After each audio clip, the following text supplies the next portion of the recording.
Hello from gardening at Douentza here in Ireland. And today my daughter Ishtar has come along to help me pot up some tulips.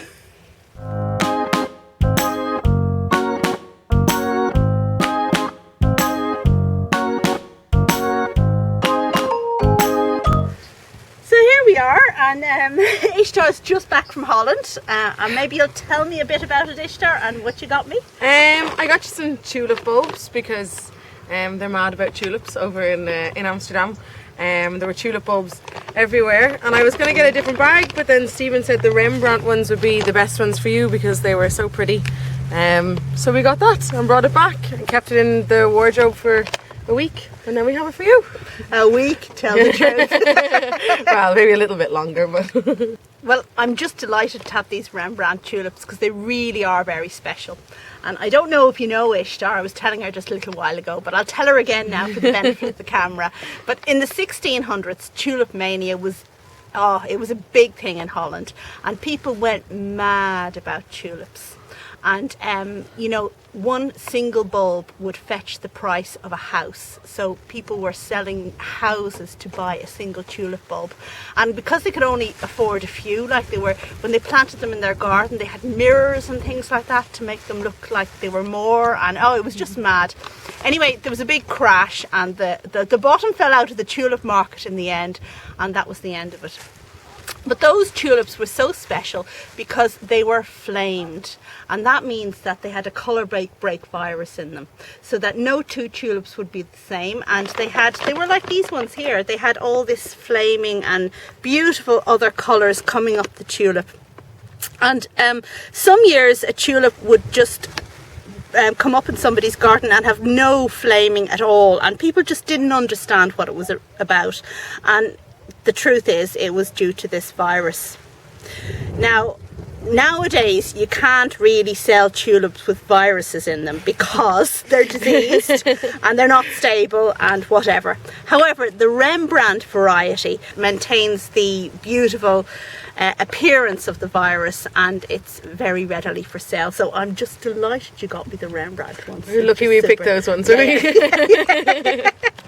I mean, I knew that. That's why I picked them. Yeah. Oh, obviously you did. Now, unfortunately, these tulips have been in the bottom of Ishtar's wardrobe for a bit longer than a week. And they started to go mouldy, but they are still firm. Okay, so that's the main thing, they're still firm. So what we're going to do is, I mean, if I had a bit of sulphur, I'd dust them with sulphur. We're going to pot them up, and I have every confidence they will flower this year. They might rot after that, but we will get flowers. Let's do it! Yeah, let's do it! Okay, enough silliness aside. This is the pot. We're going to put them in a big pot, and we put polystyrene at the bottom of the pot. And the reason for that is to just use less compost. It's cheaper if you use less compost, so that's what we're going to do, right? Okay.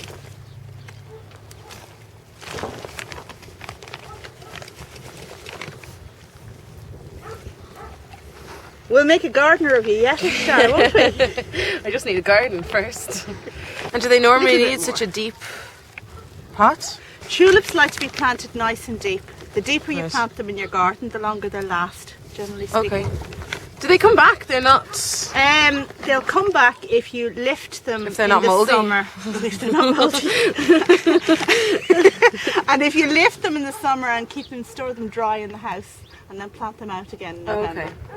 Okay, that's probably enough. Okay, so where are these tulips? So, do I just put them on top? Yeah! Okay, now what we'll do is actually, I'm going to knock off any bits of mould that, sorry. Sometimes there's an outer skin on them, and if we can remove that, then we'll take the mould with it. They're kind of like onions, aren't they? No. Is that blasphemous? Blasphemy! Blasphemy! There. Okay, let's make a ring around the edge. That's good. Okay. That's a good planting distance. If any of them feel soft, then we won't put those in because they're just going to rot. That's fine. Just leave it on. It's grand. They'll be fine. I just want to say while Ishtar is doing this that generally speaking you need to sow tulips in November. but I'm getting lazier and lazier. And last year I sowed my tulips in the ground in January, and I'm going to put a link up above to that video. And yeah, sowed them in January, and they came up and they flowered beautifully. And there's a link to that video up there. And this year, being even lazier still, I sowed my tulips in February. And these ones here in the pots, I put them in pots. These were sowed in February and they're coming up now. So if your tulips are still good and firm, sow them anyway, plant them anyway, and you're going to have flowers.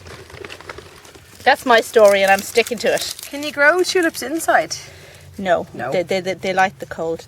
That one's Okay. What if you just don't turn on the heating?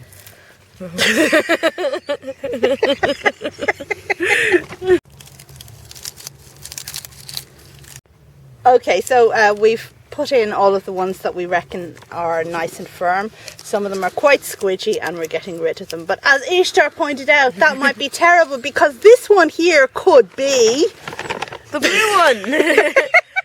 It's blue and mouldy. There's no such thing as a blue tulip. It's about as good as a blue orchid.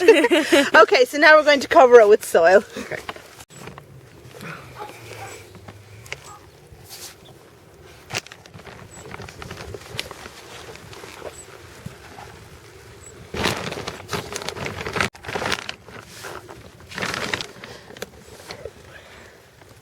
Right, so we've finished there. They're all planted up. We're going to water once and leave this pot outside, and soon we will have beautiful flamed Rembrandt tulips. And do you remember drawing that, Ishtar? I do. They're a little bit more difficult to draw than you'd expect.